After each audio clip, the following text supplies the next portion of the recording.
লঘুচাপের প্রভাবে দেশের বিভিন্ন স্থানে বৃষ্টি হচ্ছে। চট্টগ্রামে দেখা দিয়েছে জলাবদ্ধতা। মধ্যরাত থেকে বৃষ্টি ঝরছে বন্দরনগরীতে, এতে নিচু এলাকাগুলোতে জমেছে পানি, তৈরি হয়েছে জলাবদ্ধতা। সপ্তাহের প্রথম কর্মদিবসে বৃষ্টি জলাবদ্ধতায় ভোগান্তিতে পড়েছেন নগরবাসী। বেশি বিপাকে পড়েছেন এইচএসসি পরীক্ষার্থীরা। নগরীতে দেখা দিয়েছে গণপরিবহন সংকটও। সমুদ্র বন্দরগুলোয় জারি আছে সতর্কতা, সাগরও রয়েছে উত্তাল। নতুন করে বাড়ছে নদ নদীর পানি, এতে আবারও বন্যার শঙ্কা দেখা দিয়েছে দেশের উত্তর ও পূর্বাঞ্চলে।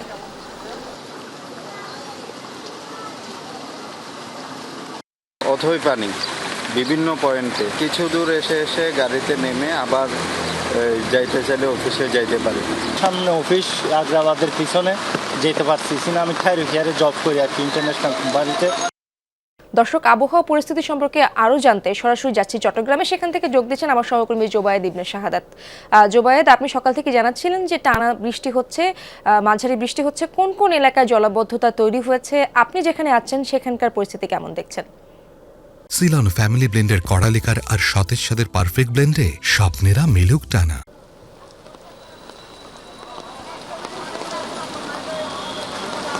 বৃষ্টি কিন্তু এখন কিছুক্ষণ আগে থেমে গিয়েছিল, এখন আবার অনেকটাই বেড়েছে। এবং আমি যে জায়গাটায় আছি এটা চট্টগ্রামের কাতালগঞ্জ এলাকা, এবং এই জায়গায় আপনি নিশ্চয়ই দেখতে পাচ্ছেন প্রচুর পানি এবং মানুষজন কিন্তু বেশ ভোগান্তিতে পড়েছেন।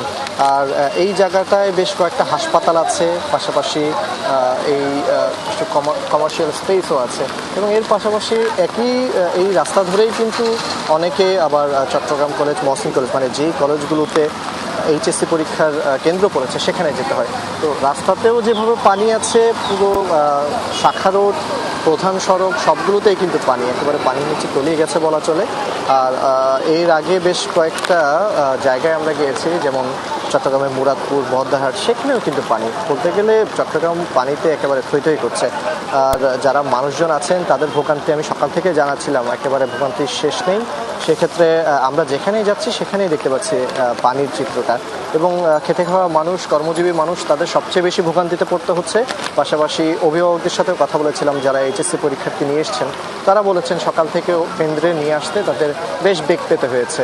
এবং অনেকটা তাড়াহুড়া করেই কিন্তু কেন্দ্রে যারা পরীক্ষার্থী আছেন তাদেরকে প্রবেশ করাতে তাদের হয়েছে। এবং এক্ষেত্রে কেন্দ্রগুলো একটু সহনশীল ছিল। তারা যখন পরীক্ষার্থীরা এসছেন, যেহেতু একটা এরকম ক্রাইসিস মোমেন্টে, তারা কেন্দ্রে পরীক্ষার্থীদেরকে কিন্তু সেই সময় অ্যালাউ করেছেন। এবং এই ভোগান্তি চট্টগ্রামে বরাবরই থাকে। হাঁটু সমান পানি, কোমর সমান পানি, এগুলো কিন্তু সবসময় আমরা দেখতে পাই। এবং চট্টগ্রামের এই মুহূর্তে জলাবদ্ধতা যেটা আমরা দেখতে পাচ্ছি, একেবারে পানিতে তলিয়ে গেছে বলা চলে। ইশরাত।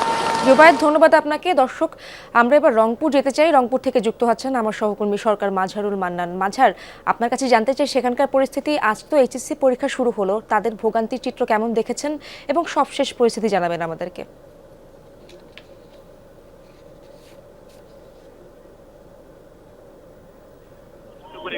এই বৃষ্টিপাত হচ্ছে যে রংপুর বিভাগের বিভিন্ন এলাকায়। আমি তথ্য যেটি পেয়েছি এ পর্যন্ত, অর্থাৎ সকাল 9টা অবধি যেটি বৃষ্টি হয়েছে সেটি হচ্ছে 35 মিলিমিটার বৃষ্টিপাত রেকর্ড করা হয়েছে রংপুরের আবহাওয়া অফিসের যিনি সহকারী আবহাওয়া অফিস জনাব মোস্তাফিজুর রহমানের দেয়া তথ্য অনুযায়ী। তিনি যেটি বলছেন যে আকাশ কিন্তু আজ সারাদিনই মেঘলা থাকবে এবং এই লঘুচাপের কারণে এই লঘুচাপ শেষ হয়ে যাবে তখন হয়তো মেঘলা আকাশ এবং গুড়ি গুড়ি বৃষ্টিটা কমে যাবে। তবে জনজীবন রংপুর মহানগরীতে এখন স্বাভাবিক আছে। লোকজন বের হয়েছেন, যখন গুড়ি গুড়ি বৃষ্টিপাত হয় তখন তারা হয়তো কোনো না কোনো জায়গায় গিয়ে আশ্রয় নেন এবং তারপর তারা কাজে নেমে পড়েন। আপনি জানেন যে শ্রমজীবী মানুষ যারা, যাদেরকে কাজে না বেরুলে তাদের পেট চলে না, তারা কিন্তু বৃষ্টি বা রোদ যাই হোক না কেন সব উপেক্ষা করেই তারা মাঠে থাকেন। সেই অবস্থা এখন চলছে। এবং আবহাওয়া অফিস যেটি জানিয়েছে যে লঘুচাপ যতক্ষণ অবধি থাকবে ততক্ষণ অবধি কিন্তু আকাশ মেঘলা থাকবে। তবে একটা ভ্যাপসা গরম আছে, যে ভ্যাপসা গরম জীবনে এক ধরনের অস্থিরতা নিয়ে এসেছে। এবং সব মিলিয়ে যে বিষয়টি হচ্ছে এরকম যে লঘুচাপের কারণে যে সৃষ্ট যে অবস্থা আবহাওয়ার, সেটি এই রংপুর বিভাগে দেখলেই অনুমান করা যায়। আপনি দেখবেন যে 11টা পার হয়েছে কিন্তু তারপরে কিন্তু সূর্যের কোনো দেখা মিলছে না, কিন্তু ভ্যাপসা গরম আছে। ইসরা। মাঝহার, ধন্যবাদ আপনাকে।